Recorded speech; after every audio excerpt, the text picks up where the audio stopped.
രാധാകൃഷ്ണനാണ് വൈറ്റിലയിൽ നിന്നാണ്. ശ്രീ രാധാകൃഷ്ണൻ, താങ്കൾക്ക് എന്ത് നമസ്കാരം. തോന്നുന്നു?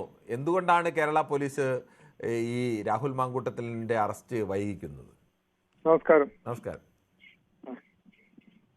പോലീസ് ഇപ്പൊ ഒരു പ്രതിനെ ഇപ്പൊ എവിടെ ഇതിൽ ഒരു പ്രതിനെ അറസ്റ്റ് ചെയ്യാണ്ട് ഇത്ര ദിവസമൊന്നും എടുക്കേണ്ട കാര്യമില്ല.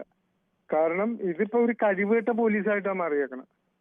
കഴിവുകെട്ട രീതിയിലാണ്. കാരണം രാഹുൽ ഈശ്വറിനെ അറസ്റ്റ് ചെയ്ത് ഈ പ്രതിന ഇതുവരെയും അറസ്റ്റ് ചെയ്യാൻ പറ്റില്ല. ഇതിപ്പോ എനിക്ക് തോന്നുന്നത് വെച്ചാല് ഇപ്പൊ ഈ ശബരിമല കൊള്ളയും ഇതൊക്കെ നടന്ന് CPM-ന്റെ നേതാക്കളൊക്കെ അകത്ത് കിടക്കണല്ലേ, മുൻ MLA-മാരടക്കം. അപ്പൊ ഈ ഇലക്ഷൻ വന്നേക്കുന്ന സമയത്ത് ആ പ്രതിച്ഛായ ഒന്ന് ഇത് ചെയ്യാൻ വേണ്ടി, പ്രതിച്ഛായ നഷ്ടപ്പെട്ടത് ഒന്ന് വീണ്ടെടുക്കാൻ പറ്റും എന്ന് വിചാരിച്ചിട്ടാണ് ഈ അറസ്റ്റ് നീട്ടിക്കൊണ്ടുപോകുന്നത്. അല്ലെങ്കിൽ ഇപ്പൊ ഒരു ഓർഡർ ഇട്ട് കഴിഞ്ഞാൽ മുഖ്യമന്ത്രി, ആഭ്യന്തരമന്ത്രി ഒരു ഓർഡർ ഇട്ട് കഴിഞ്ഞാൽ അറസ്റ്റ് ചെയ്യാനുള്ള കാര്യമുള്ളൂ. എവിടെ ഉണ്ടെങ്കിലും അറസ്റ്റ് ചെയ്ത് കൊണ്ടുവരും. ഇവിടുന്ന് എവിടെ പോയാലും, എവിടെ പോയിന്ന് പോലും അറിയില്ല, എങ്ങനെ പോയിന്ന് പോലും ഒന്നും വ്യക്തമല്ല. വ്യക്തമല്ലാതെ പിക്ചറിലാണ് ഇപ്പൊ നിൽക്കുന്നത്. അപ്പൊ ഇതിനകത്ത് തോന്നുന്നത് ഇത് തന്നെയാണ്, പ്രതിച്ഛായ വീണ്ടെടുക്കാൻ വേണ്ടിയിട്ട് ചെയ്യുന്ന പരിപാടികളാണ് ഇത് ഇലക്ഷൻ വന്നിട്ട്. അതുകൊണ്ടാണ് ഈ അറസ്റ്റിങ് നീണ്ടു പോണത്.